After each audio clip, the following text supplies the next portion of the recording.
Alright guys, there's no easy, comfortable way to talk about the situation around Kingdom Come Deliverance 2, so we're just gonna dive headfirst, and hopefully I can make sense out of some of this, and I don't piss off too many people, because at the end of the day, I'm on your side, guys. I get where people are coming from. I understand the hesitation. I understand people pointing out the hypocrisy, and how these developers don't seem to be sticking to what they said previously. I understand the anger, the frustration, and the feeling of betrayal. Believe me, I really do. So just to catch everybody up, just a few days back, we had a lot of these controversies, a lot of scandals and rumors going around the internet about the game being banned in Saudi Arabia because of some homosexual scene. And of course, the developers were really hush-hush about it. They're like, hey, we can't talk about it, just trust us, guys, it'll be okay. Then PlayOn, the publisher, went on Steam, changed the code of conduct to be very, very anti-right-leaning. Definitely, it was like the only thing that they said is no white supremacists, which we all know that's coded language for anybody who's right of center. So that being said, eventually the devs came out. Daniel Vavra came out and explained in great detail all the controversies, all the rumors, addressed the Saudi Arabia ban. But at the end of the day, his approach left people questioning whether or not they could even trust this studio. And of course, since then, there has been a lot more controversy, a lot more to go over, because let's be honest, when you have a studio like Warhorse who's positioned themselves, whether they wanted to or not, in the middle of the culture war, in the middle of Gamergate 1, and of course feeding off the energy of Gamergate 2, leading into their release now in just a few weeks, or a week, I guess a week from now, tomorrow I think it is. It's definitely not looking good for them to suddenly start looking like they're caving to the woke mob, injecting artificial diversity, and then attacking their potential customers in response. So that being said, guys, we're going to get into this in just a few short seconds here. Just a quick reminder, if you are on the fence of Kingdom Come Deliverance 2, I know we say don't pre-order. I pre-ordered the game because I'm going to stream it for you guys. If you don't want to pre-order that, of course, we have Monster Hunter Wilds coming out. And you can, once that game releases, pick that game up. I've got a link down below for instant gaming, save you some money. Do not pre-order if you feel like you do not want to give these guys your money, or if you feel like you can't trust them, or if you just want to wait and see what the game is like. But after the game releases, these keys will be on instant gaming. If you decide to pick up a copy, save yourself a little bit of money, use the link down below. So if we're going to go through all of this, which there's a lot to go over, the best way to do is just kind of look at it from a bird's eye, because I'm not going to get into like the nitty gritty of every single little interaction, everything that's been said. But this article from that Park Place has a very good overall timeline explaining basically the entire controversy from beginning to end. And of course, if you just look at a summary glance of it, you go back to the 2014 with, of course, the woke mob trying to attack and cancel Warhorse Studios at the time for not having enough diversity in their game, questioning why Henry was a heterosexual and not a homosexual.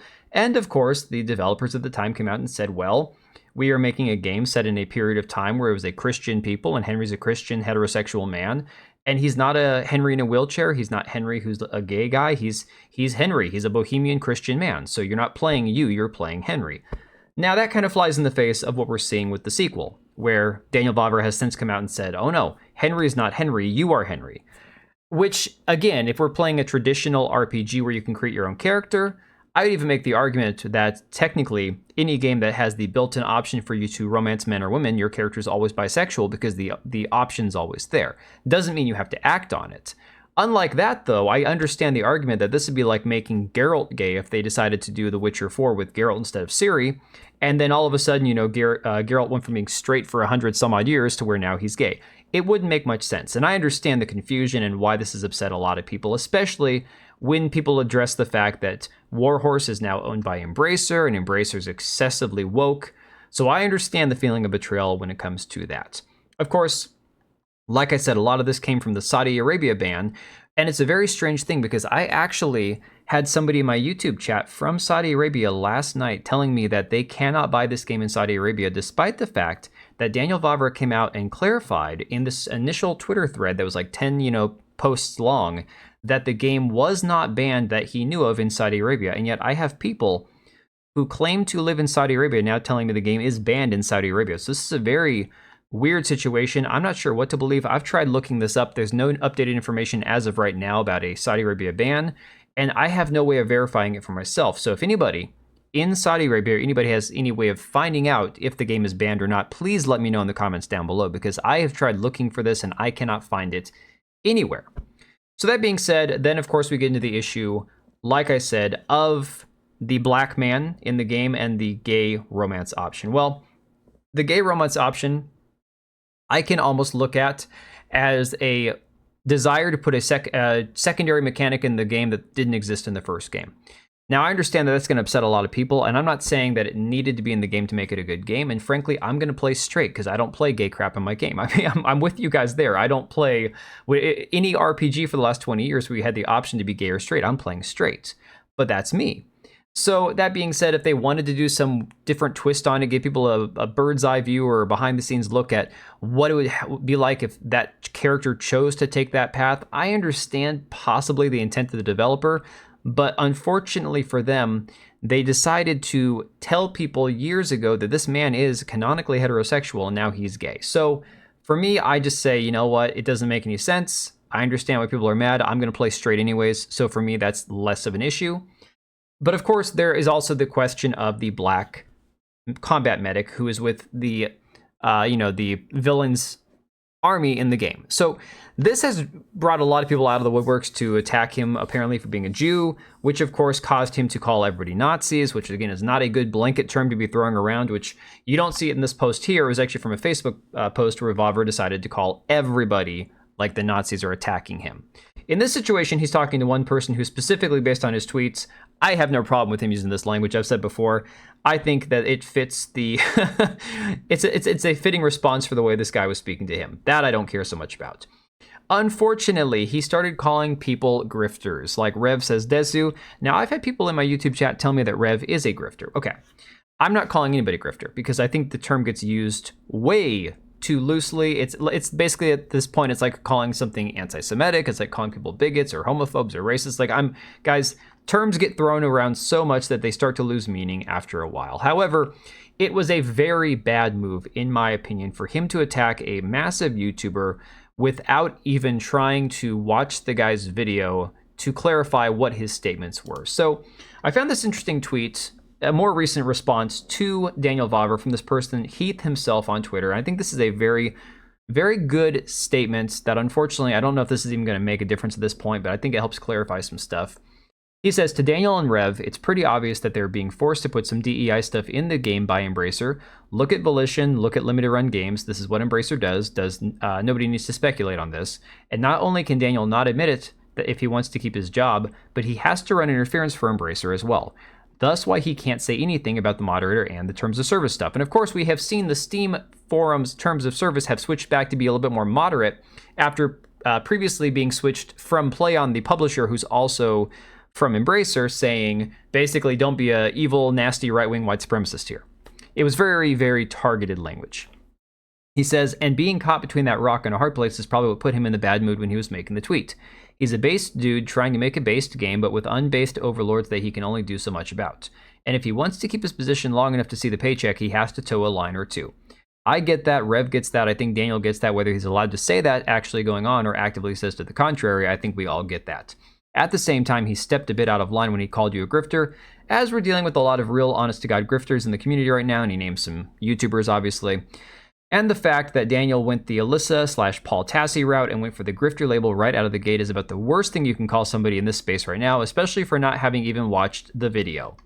But you, Rev, you needed to have played this the same way Asmongold handled the Elon Musk stuff, and I think Rev says Desu's response was a little overly sensitive. If I'm being honest, even after Daniel Vavra apologized, Rev continued to...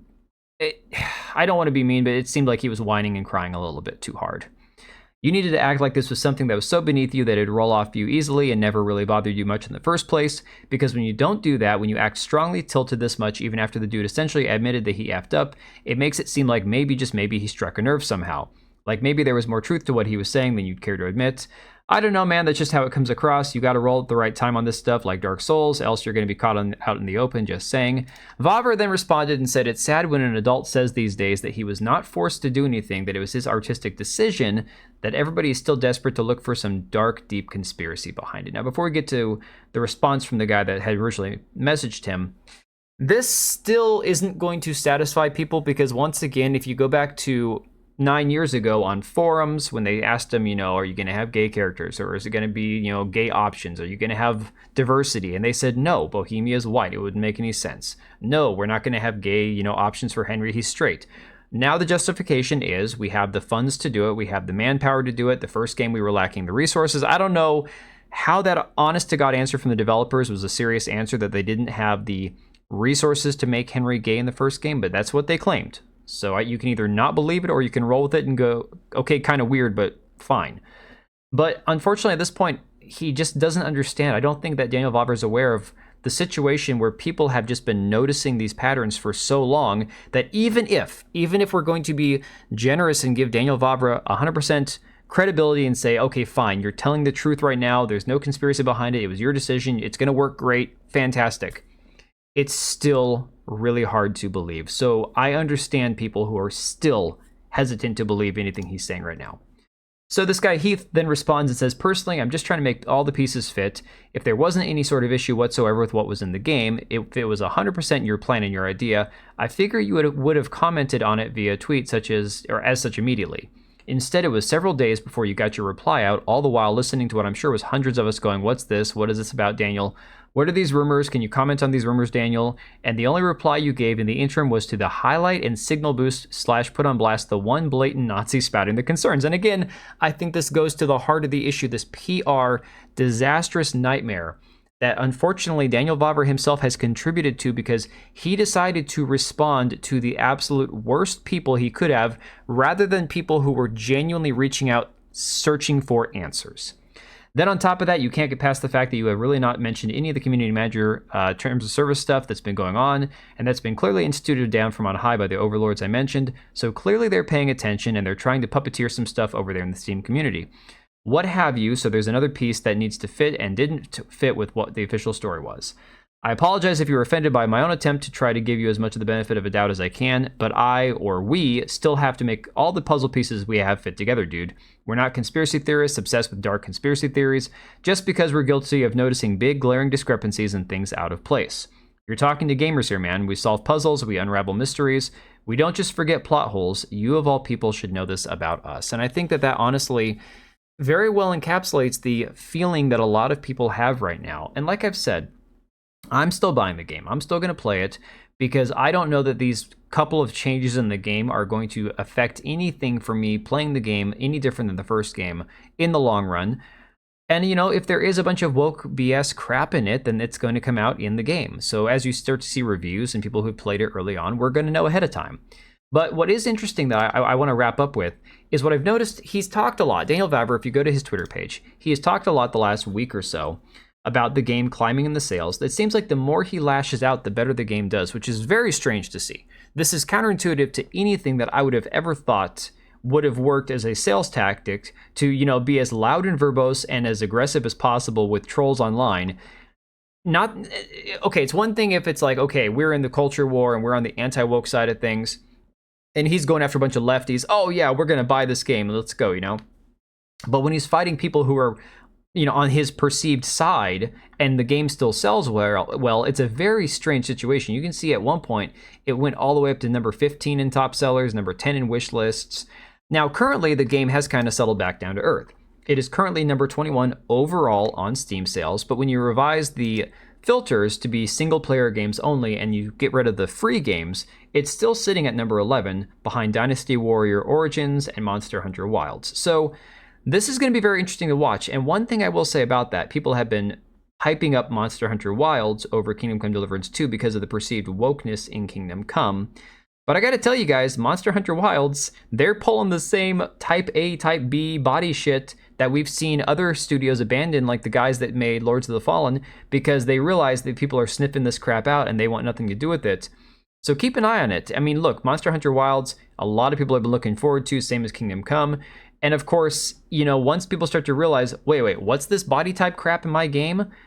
It might not be doing so well in sales down the road, just saying. But I'm going to leave it right there, guys. Like I said, I'm just addressing this because I need to talk about it, because I'm trying to process all this stuff. I am sympathetic to everybody who is not buying the game. I hear you. I support you. I get it. If you are buying the game, so am I. I'm still going to play it. Hopefully, I'm going to still enjoy it. Hopefully, these changes aren't going to affect the game. But if they do, we're going to call it out. We're going to say it. We're going to say exactly what we think because, again, I'm not bought and paid for. I'm here talking about video games, talking about the industry. And at the end of the day, what I want is a great game that doesn't have a bunch of ideological crap in it.